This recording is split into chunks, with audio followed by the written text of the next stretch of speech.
Sebelum mulai videonya, jangan lupa untuk klik tombol subscribe terlebih dahulu dan juga aktifkan notifikasi loncengnya supaya setiap kali admin update video tentang tips ikan hias bisa segera kamu tonton, bisa segera menambah wawasan kamu. Dan jangan lupa juga kunjungi situs iwakbunci.com karena di situ admin akan nulis beberapa konten yang mungkin hanya bisa dalam bentuk artikel saja. Follow akun IG admin di @positifadi. Oh iya, like juga fanpage dari iwakbunci.com.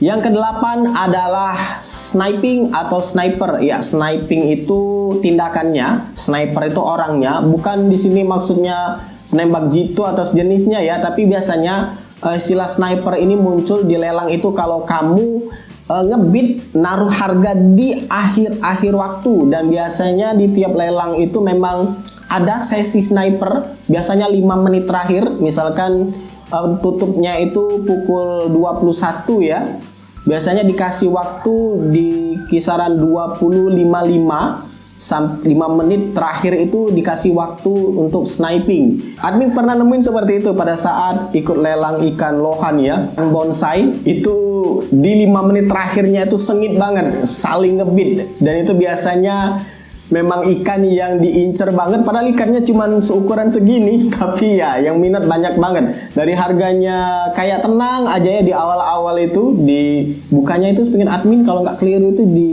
jam 7 pagi ya, nggak terlalu inget banget karena sudah cukup lama. Dari jam 7 pagi sampai ke malam itu sebelum jam 9 itu tenang banget.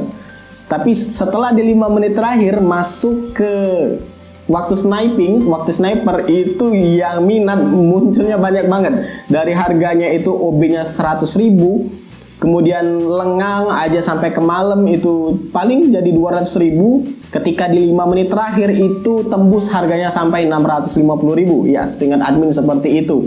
Dan untuk syarat jadi sniper juga tergantung dari seller, tapi umumnya untuk jadi sniper itu minimal kamu sudah pernah ikut 1 kali ngebid, minimal 1 kali. Walau memang ada beberapa seller yang nggak jadi masalah dia mau pernah ngebid atau enggak, karena lelang lohan kemarin admin ingat itu nggak ada syarat untuk minimal 1 kali bid atau enggak ya, tapi tergantung dari seller. Kalau untuk ikan mas koki yang admin temui sih kebanyakan minimal kamu sudah 1 kali bid di lelangnya itu. Yang ke-9, ini masih berkaitan dengan BNR ya, yaitu blacklist ya, sesuai dengan namanya blacklist atau daftar hitam. Jadi buat kamu yang suka BNR sudah terkenal banget, itu biasanya ditandain masuk daftar blacklist. Dan biasanya sih sesama pelelang, sesama seller itu saling ngasih tahu bahwa akun ini, nomor ini, atau orang ini, atau bahkan sampai fotonya itu dipampang, dibagikan ke sesama seller bahwa orang ini sering banget yang namanya bid and run. Jadi jangan sampai kamu masuk blacklist karena ya siapa tahu kamu mungkin punya dana, lihat ikan bagus, pingin ikut lelang, ternyata akun kamu, nama kamu, nomor kamu sudah di blacklist. 10 yaitu PM. Ya, admin yakin sih kamu juga sudah pada tahu ya, PM atau private message. Private message atau langsung kamu hubungin seller. Bebas sih mau lewat SMS, tapi kayaknya sudah nggak lagi ya. Lewat telepon langsung jarang sih, kebanyakan lewat WA ataupun lewat inbox Facebook Messenger. Tinggal kamu hubunginya dia, dan itu disebut PM atau private message atau pesan pribadi. Nah, yang ke-11 adalah COD. Ini sebenarnya sistem ya, sistem pada saat kamu sudah menang lelang, kemudian seller akan nanyain mau pakai jasa kurir atau datang ke rumah langsung atau COD. COD adalah cash on delivery. COD kalau di admin sendiri ya bisa ketemu langsung dengan seller, bayar langsung dengan dia. Jadi kita ketemu dengan seller mungkin di suatu tempat yang saling menguntungkan, dalam artian jaraknya nggak terlalu jauh dari seller, nggak terlalu jauh juga dari yang ikut lelang. Biasanya sih di pertengahan. Nah, tinggal kamu ketemuan, ikannya sudah disiapkan, ya tinggal kamu bayar dan pulang. Seperti itu. Ada juga yang model kurir ini dia pakai dana talangan, kurirnya itu beli, ya dia beli pakai duitnya sendiri ke seller yang kamu lelang tadi. Misalnya harga menang lelang kamu itu 200.000. Jadi kurir ini punya 200.000, dia beli langsung, kasih uangnya 200.000 ke seller, kemudian dia bawa ikan tadi ke kita sebagai yang menang lelang ke rumah. dianterin biasanya sih kena kena biaya itu 15.000 kalau di Palembang. Pokoknya se-Palembang ini kena biaya 15.000. Yang ke-12 yaitu rekber atau rekening bersama. Biasanya sih rekber ini dipakai kalau misalkan kamu nggak satu kota dengan seller. Misalkan kamu ikut lelang di Jakarta atau di Pulau Jawa atau mungkin di Pulau Kalimantan dan lain sebagainya, atau mungkin kamu yang di Pulau Kalimantan atau kamu di Sulawesi, di Rian Jaya atau mungkin di Sumatera sedangkan pelelangnya ada di Pulau Jawa atau mungkin di Pulau Bali, itu biasanya pakai jasa rekber. Nah, untuk jasa rekber ini kalau admin pribadi sih belum pernah pakai ya.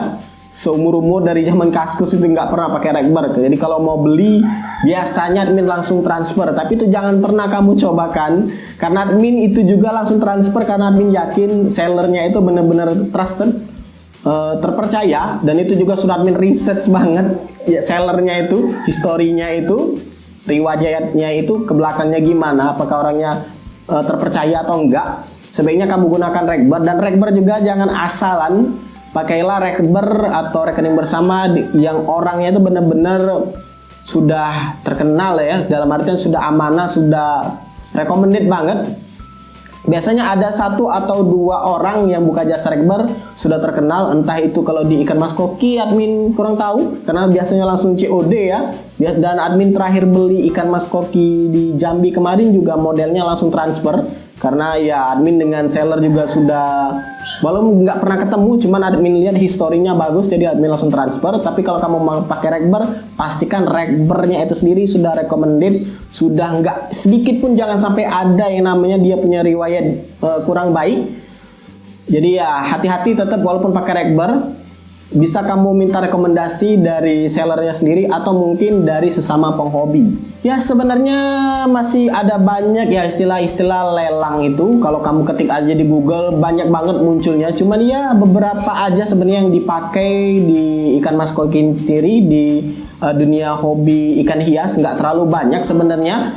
Yang sederhana, yang standar-standar aja, yang dasar-dasar aja sudah cukup untuk mengerti, ikutin lelang ikan mas koki. Yang penting tanggung jawab, teliti, jangan sampai kamu sudah berharap sesuatu itu ikan yang bagus, sudah keluar uang yang cukup banyak, tapi ternyata apa yang dilihat itu nggak sama persis dengan apa yang kita terima, karena ya keterbatasan. Ikut lelang ikan mas koki ini sendiri kan kita lihatnya itu cuma sebatas foto, video. Kalau misalkan lihat langsung kan beda, itu kelihatan detail banget, bisa dipegang mungkin. Tapi kalau untuk lelang yang menggunakan media online, foto, video, mungkin ada 1-2 yang kamu miss, kelewatan, dan itu tentunya ya jadi kayak nasib-nasiban ya. Admin pernah yang seperti itu. Jadi biasanya sih kalau untuk ikan mas koki itu yang missnya itu adalah bagian fin. Entah itu single fin atau double fin. Itu kadang kalau lihat di video itu kayak single fin ya, tapi ternyata pada saat barangnya diterima, ikannya sampai, itu kalau diperhatikan ternyata dia double fin, tapi fin satunya itu nekuk kecil banget, kayak fin yang nggak jadi. Dan itu sebenarnya minusnya. Kalau kamu datang ke penghobinya langsung, ngelihat ikannya langsung, sebenarnya masalah yang fin yang cacat kecil tadi itu kelihatan. Cuman ya karena lelangnya ikut media online, cuman bisa lihat foto, video, jadi hal-hal semacam ini bisa kelewatan. Jadi benar-benar harus teliti.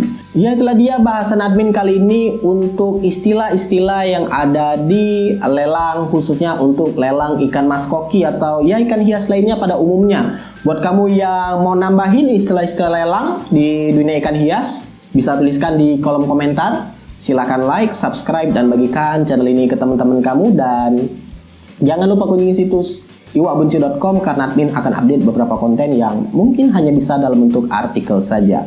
Semoga bermanfaat dan see ya.